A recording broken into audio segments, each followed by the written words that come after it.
Okay, day 109, the DynCorp harvest. This is version 4. This is going to be about Haiti. From about, 75 days ago, 50 days ago, I put out these 6 steps, which is disrupt a country, invade it with an army, then topple the government with a General Grange, then come in with the police force, with DynCorp, with these NGOs, then come in with the World Bank, Eric Braverman, USAID. This was Hillary's contribution. You build the electrical grid and you build the roads for your oil and arms rat lines and your pipelines. And then you start putting loan sharking to the population through cell phones, using the phone as a debit card. And then you put your money in hotels to launder the money that you get out of it, the drug trafficking money that you get out of it. So I'm going to talk about Haiti specifically, and Trump just signed an anti-trafficking bill, an international anti-trafficking bill, when he was swearing in Jeff Sessions. So maybe something will happen. But specifically, we followed Monica Peterson, who went down to Haiti to look into this child trafficking and sex trafficking of these workers in these sweatshops. She looked into using the phone as a debit card. These women were buying sewing machines and then getting put in debt, just like they were in India by this guy named Eunice, so far in debt that they were paying interest with their own kidneys. Kidneys being worth, they were getting maybe, I think, a couple $1,000s for their kidneys, and kidneys being worth up to $250,000, depending on who you read. So that's where we were focused on. We focused on other child traffickers like Jorge Puello. I surmised that this wasn't just an independent trafficking ring, because Hillary Clinton was sending a lot of emails for the last, 15 years to this Laura Silsby, and that this was more of a state-sponsored, State Department program using USAID money to build infrastructure along this north part of Haiti, right here, and then setting up these under the guise of sting operations, setting up all this criminal ring. And until like this Project Operation Underground here, where you have Navy SEALs and so forth taking children back and forth between Haiti and Colombia and El Salvador and Nicaragua, until somebody discovers the program, and then you say, oh, we were just running a sting operation. So it's kind of running under the guise of government until somebody discovers it, and then they discontinue the operation like they just did in Haiti. So we looked at the investments along this north shore and all the USAID money that went into developing infrastructure. And one of the things we looked at was this port, Lafiteau, which has a container port. And that's important for shipping goods to Miami.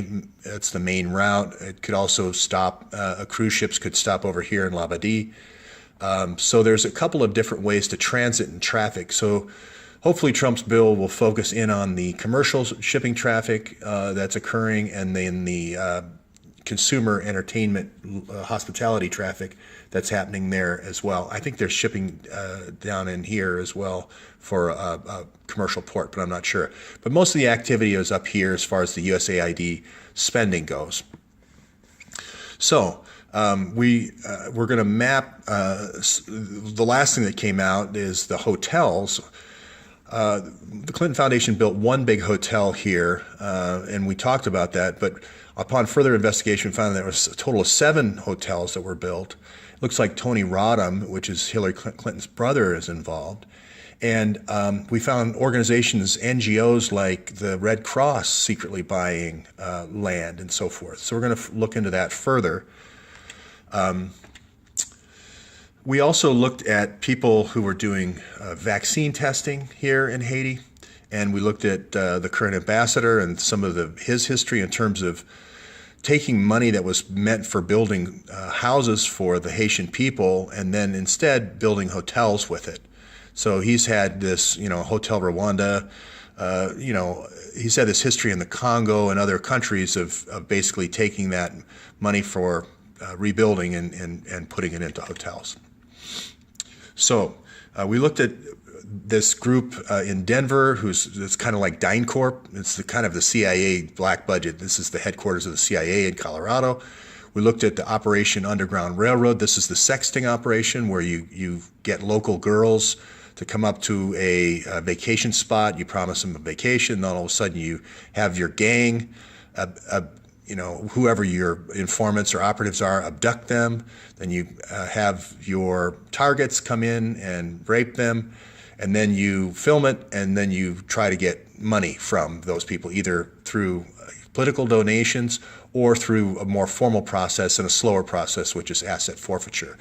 Pug Whitaker is in charge of asset forfeiture for 30 different federal agencies of the federal government. So this is the real network.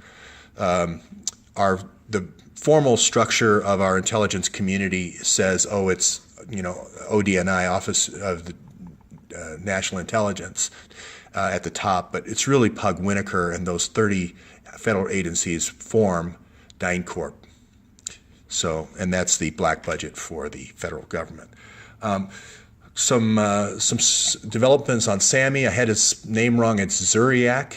Sometimes it's good to make a mistake because it reminds you to, when you correct it, to add attention and emphasis. Zuriak.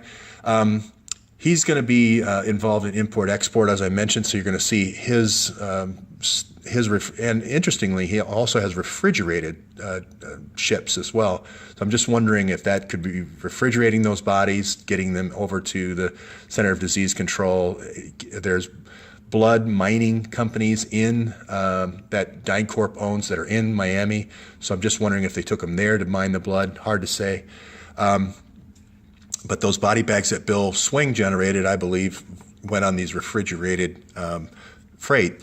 The other owner that I didn't mention, that another researcher on YouTube picked up, was Fritz, the other owner of this. This is where the Operation Underground Railroad was. This is the bus that they had where the 33 girls were promised vacations up here, and then they brought in these Johns to arrest. There was 12 arrested, these guys, but they didn't publish their names. So you just wonder, if was it just an excuse to pull out of Haiti and say that they were, doing law enforcement. So you wonder. This is Tim Ballard's group that runs this Operation Underground Railroad. The other owner of this club is a guy named Fritz Parrott, and he owns, again, always follow the oil and follow the gold. He owns gold mining interests in Haiti, and he owns the petroleum company that is in Haiti.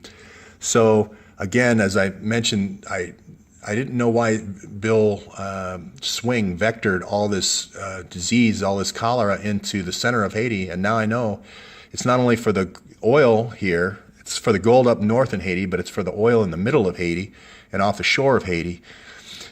So that was a good one too. He also owns Fritz Parrott, in addition to being a co-owner of these hotels. I've identified through a researcher, Diane Barton, 27 other hotels. So we're going to look and see how those were financed. So I think what's going to happen is you're going to see this Calico built with USAID money. I think Decameron's going to be built with USAID money, and then there's going to be 7 more in the Port-au-Prince area. They're going to be developed there, and I think you're going to see hotels in Dominican Republic built that way as well. He also owns, Fritz Parrott also owns Angel Wings, which identifies children, vulnerable children, to help. So kind of interesting to put that together. Again, most of these people in these NGOs don't know about the hidden agenda. So I'm going to leave it at this. There's a mapping expert that I'm going to give the information to, and we're going to try to see if we can't have more of a GIS look so we can drill down on this to break this up. But Trump's signature today is encouraging, I must say. I think this is going to be, with a lot of people working on this, is going to unwind a pretty nasty international ring just to Haiti to give them some relief. I'm going to keep working on DynCorp in all countries where they've been doing policing contracts and this kind of activity. So anyway, I will do other videos on other topics. Thank you very much.